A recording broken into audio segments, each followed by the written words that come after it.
So last week I made a cool component from this framer website, and which is, as you can see, we have bunch of projects listed, and when you hover over any particular project, you get the preview of that in this pixelated reveal fashion. And some of the previews are videos, so which I really liked. And if you guys haven't checked the video out, make sure to check it out. I'll leave the link in the description, or somewhere on the top of the screen you might see the preview of that, so you guys can just go and click on that and then see the video.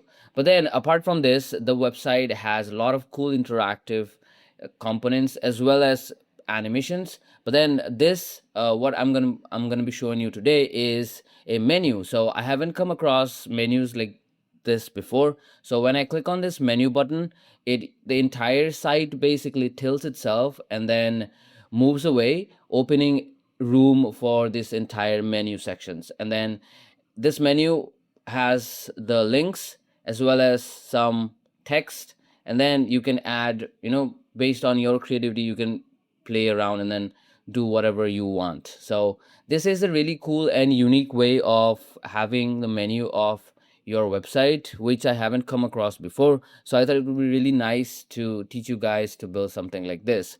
So I came up with something similar. So this is my website, or the content of the entire page, and then we have the menu button, and when I click on it, the entire page shifts and rotates itself, opening this entire room to add the navigation. And then here we have the nav links with the same rolling up text animation that we see for the inspired site. So this is what we're going to be building in this video. The source code, live link, as well as the inspired sites link will be in the description, so you guys can go and check it out. And again, kudos to the original creator who came up with this creative effect. So yeah, with that being said, let's get started and let's learn to build this.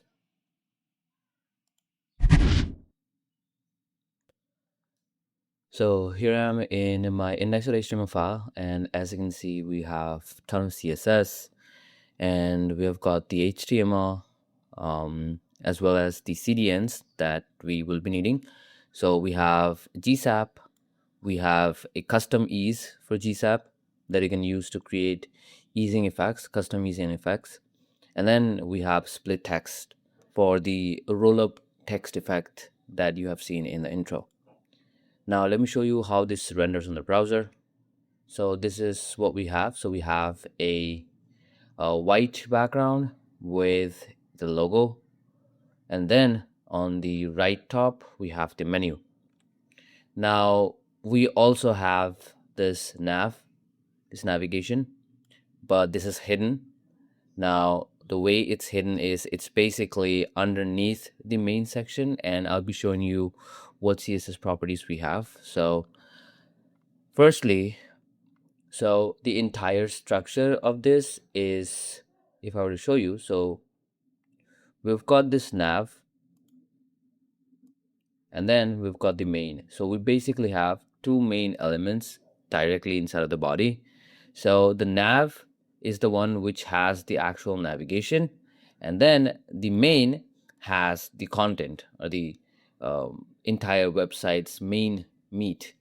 So this content also has this header, which is currently what we're seeing, which has the word mark, the logo, as well as the menu button, which on click will be, tilting the main page and then revealing the menu.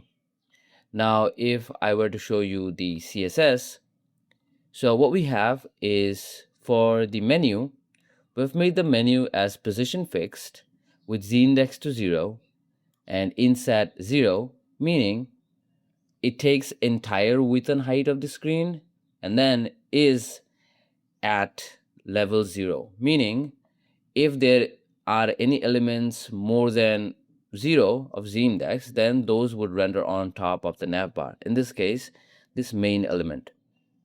This main has a width and height of 100%. It's a relative element, and then it has overflow y as auto.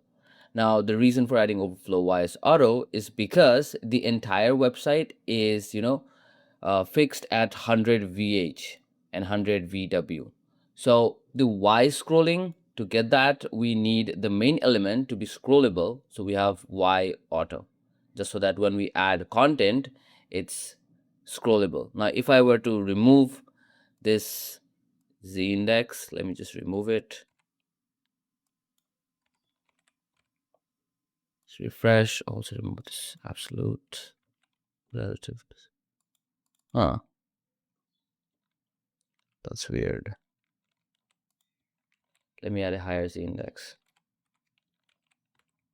Okay. Now, as you can see, we have the navbar getting rendered.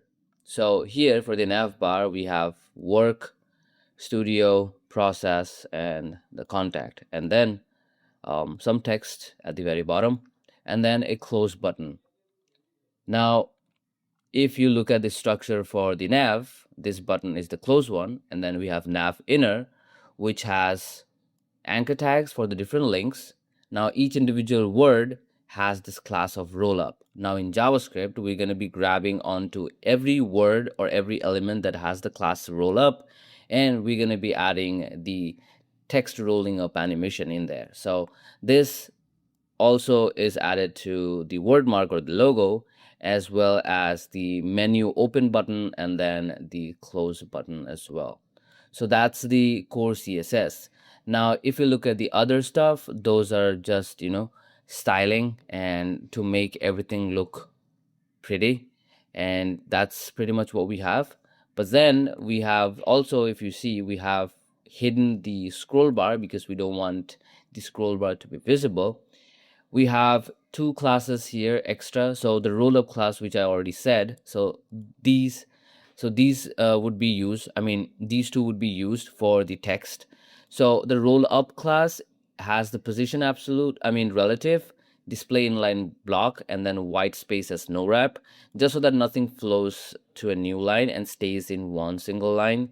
And then for the clone, it has position absolute, top 0 and left 0, meaning, since you might have seen the intro, when we hover over an element, there's one layer of the text that basically moves up, and then the second layer basically, stays there or comes from underneath. So what basically happens is the second layer or the clone layer will be absolutely replaced with top 0, left 0, meaning it will occupy the entire width and height.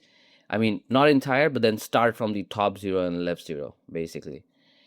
So yeah, that's the structure. Now feel free to go and read the other styling. There's nothing too crazy or complicated. Basic styling to have the positioning of the elements in there. Now I'll get started with the JavaScript and build in the actual navbar. So in here we have the script tag. Now the script tag, inside of that we grab the four main elements. We grab the open menu, we grab the close menu, we grab the nav, I mean the main element, as well as the nav. So that's it. And then since we want a custom easing, we register the plugin custom ease as well as split text. Now even if you don't register, it should be fine because now GSAP is free. And then we create a custom ease with the name of tilt and then give these values. Now for the to have the exact same effect, you can just copy paste this. Now I just used AI to just generate a better tilting effect. And then not tilting effect, but then the custom ease. And then we create a function called as GSAP menu. Now this function would be used multiple places. So this takes in the X%, meaning the how far you want to translate along the X-axis, and then the rotation, how much do you want to rotate. So this would target the main, basically the actual content, because that is the element that's going to rotate. So it's going to have gsap.to targeting the main, and then it applies the X% as well as the rotation with this duration. The custom tilt override as true, meaning if there is any ongoing tween, just override it. And then we have the open button click. So when you click on the open button, you want to tilt it, and then when you click on the close one, you want to close the tilting, or then basically bring it back to its normal position. So what this does, GSAP menu, you add a minus 50% of translate X, and then the rotation degree would be 12 degrees. And then when you close it, it should be 0. And when I save, you see the animation happening. And then I can click on the close again, it closes. So that was pretty much the entire thing. Now let's add the roll-up animation. For the loading up animation, we grab onto all the different elements with the class of rollup and run a for each loop for each of the individual elements. And then we grab the label from the text content, and then we trim it if there's any spaces and stuff, just so it gets removed. We grab the and then what we do is we create a split text. So we basically split the elements into various characters, and then we save it in this out variable. Now this is the original variable that will be going out, and then there's going to be the clone one that's going to be coming into when we hover. So there's this out variable, and then we make a clone. The clone so to make the clone, we use a span element, and then in the clone span element, we add the class of roll clone, whose styling we already discussed, which is this one. So it stays absolutely placed. And then we add the same label as the actual element, and then we give it the attribute of area hidden as true, because the screen readers will read it twice if you don't have it as area hidden true. So this basically allows the screen readers to only read once, and then not take the clone as an actual element. And then you append the clone to the element. Now when you save, if I refresh, nothing is unique. The reason for that is because everything is laid on top of the actual content. So even if it repeats, you won't see. So you have the roll clone, as you can see. And then these are the individual original ones. Now, if I were to delete the roll clone, you won't see the difference because the original one are still in there. So now if I delete, you will see them. So yeah, now let's basically push down the clone one.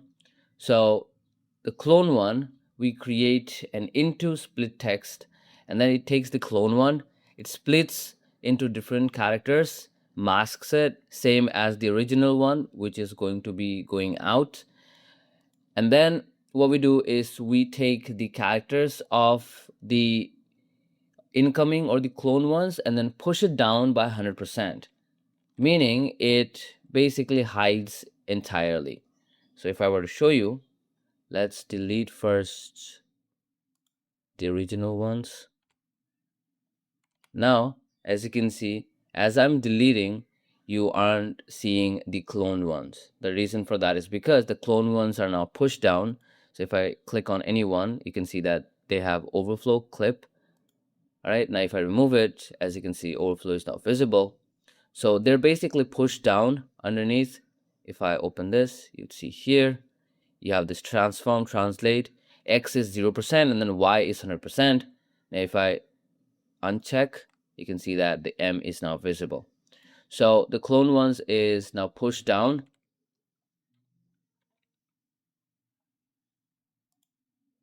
And then you have the roll. So this is gonna be the entire animation. So let's create a GSAP timeline. Now GSAP timeline start animating immediately. So we don't want to animate. We only want to animate when we hover. So we add this paused as true. So the animation won't animate immediately. And then the defaults for this would be the duration would be this, ease would be power 3 and out, and then the stagger would be this. So get a minimum value. So this, or you have 0.25 divided by the label's length, so that short and the long text don't feel too different. So the longer length characters have a bit of tighter stagger compared to the words with shorter characters or less characters. And then we add our tween. So what basically initially happens is the original one moves towards the top and hides itself, and then the clone characters bring them and then reveal themselves. That's it. Now when I save, nothing actually happens because the timeline is paused. So what we have to do is we grab onto the element and then we look for any anchor tags or any buttons, or if there aren't any closest anchor tag or buttons, that means the element itself is the target. And then when the target is hovered, or when the mouse enters onto the target, you start the role play, and when it moves out or leaves, you roll reverse, meaning you reverse the entire animation. Let's save. And now when I hover, you can see the cool animation.